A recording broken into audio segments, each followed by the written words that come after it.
When you think of China and recreational drugs, the first thing that comes to mind is usually opium. From Khun Sa's modern empire all the way back to the 19th century Opium Wars.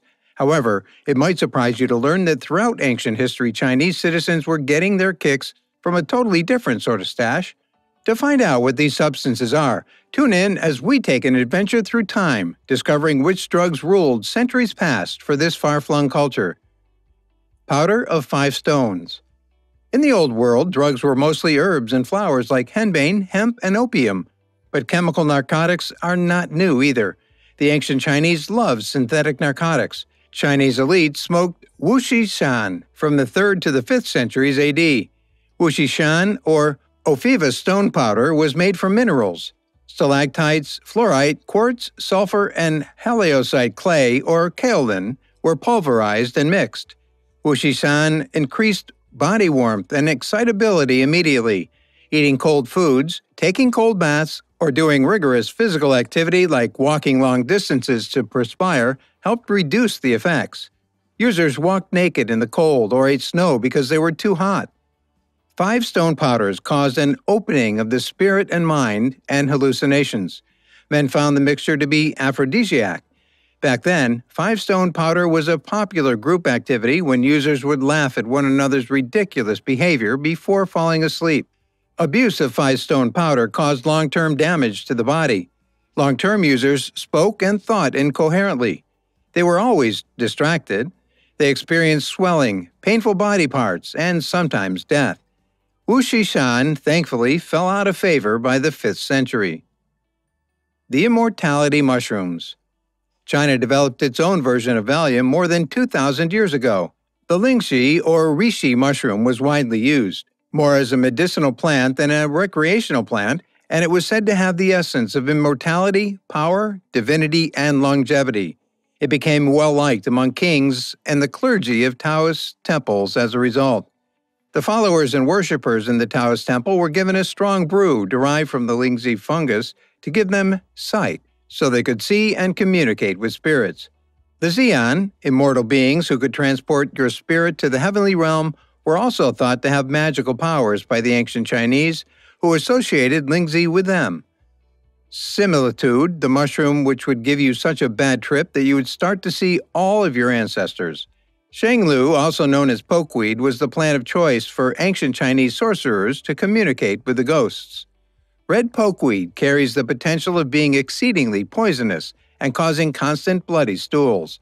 The Chinese believed that white pokeweed's hallucinogenic powers, which were used to prepare savories to be consumed with wine, helped prolong life. Cannabis was the ruler. Around 11,000 BCE, the nomadic group known as the Namyaya people, who are considered to be the first drug dealers in human history, gave China access to cannabis. However, according to the majority of scientists, cannabis sativa, also known as dama, has been growing in China since the Neolithic era. 8 tombs at the Zhizhankal cemetery contained evidence of cannabis consumption, according to archaeologists. The cemetery is located in China's Xinjiang region, near the Pamir Mountains. Archaeologists were able to identify organic material in the braziers, and they were able to determine marijuana's chemical signature thanks to the equipment and science available to identify organic material preserved in the braziers unearthed in Zhangjiakou Cemetery. Now, skeptics could object that the stuff in the braziers could just be hemp. But compared to what you might anticipate in a hemp rope, the THC content of the braziers was subsequently greater. Because THC is the primary psychoactive ingredient in cannabis, it appears that the ancient Chinese smoked joints by the brazier. In ancient China, cannabis may have played a significant role in burial rites, and people may have utilized fire, rhythmic music, and smoke to induce hallucinations, perhaps to go to the afterlife or to be with the deceased, or simply to express their grief more openly. On the other hand, it's possible that they were more interested in celebrating the death than in mourning it. The psychotropic plant may have even been domesticated in ancient China, according to archaeologists, who believe that the country had a long and close relationship with cannabis. In East Asia, cannabis was also grown as an oilseed crop and used to create hemp textiles and ropes. Furthermore, historical documents show that also the leaves were popular in ancient China. When we consider the cemetery's location, the findings become more intriguing.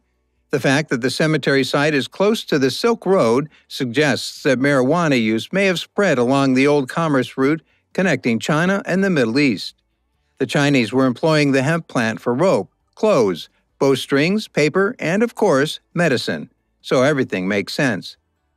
Shen Nung, an ancient Chinese emperor sometimes referred to as the father of Chinese medicine, also examined cannabis. Shen Nung was a legendary emperor with an old fascination with herbal knowledge. Legend has it that he's compiled a comprehensive encyclopedia of poisons, their treatments, and other medications called Pen Sao. Pen Sao was first mentioned in writing in the 2nd century BCE, although the legend of Shen Nung dates the book to a further 2,500 years ago. The book also discusses how Ma, cannabis's Chinese name, might help a person balance their yin and yang. A century later, in the 4th century AD, Chinese surgeon Hua Tao became the first doctor in the world to utilize cannabis as an anesthetic. Additionally, he would recommend cannabis as a pain reliever. Regardless of whether the Shen Nung legend is accurate or not, it is impossible to dispute the extent to which cannabis was part of ancient Chinese society. Rise and fall of opium. China and opium are two concepts that practically go hand in hand in today's drug market. The opium belt, which spans from southern China to Turkey, has given rise to numerous narcos, including drug lords like Khun Sa, who led a carefree life while avoiding capture. Surprisingly, however, opium wasn't always a Chinese native plant.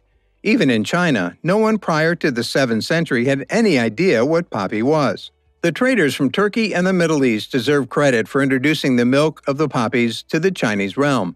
The poppy was first used as a pain reliever, but at that time, China only recognized it as a medicinal plant. For more than 1,000 years, nothing changed. It was regarded as a natural cure during the Tsang and Song dynasties, according to historical reports. Sudong Po, a poet and pharmacologist, suggested drinking poppy in a soup as medicine and noted opium in his medical records. In this time period, Chun Yao, of opium-based aphrodisiac medicine, was the closest thing to a recreational drug. In his journal from the 14th century during the Ming Dynasty, Ying Jingyuan referred to the poppy as a vitality booster. He praises poppies for addressing difficulties with masculinity, including sperm power and reviving vitality. The poppy was also thought to be a fantastic remedy for diarrhea at the time. The Chinese must have had seriously upset stomachs at that time because there was such a strong demand for it that opium was a fairly pricey medicine. Opium was regarded by Zhu Boling as being worth its weight in gold, similar to how cocoa was valued at its peak by the Cali and Medellin cartels in more modern times. In the 16th century, the Portuguese taught the Chinese how to combine opium and alcohol for a good time, and with this came the problems surrounding opium. By 1729, opium use had become a big problem for Imperial China that Emperor Yongzheng banned recreational use of opium. So guys, let me know your thoughts down in the comment section below.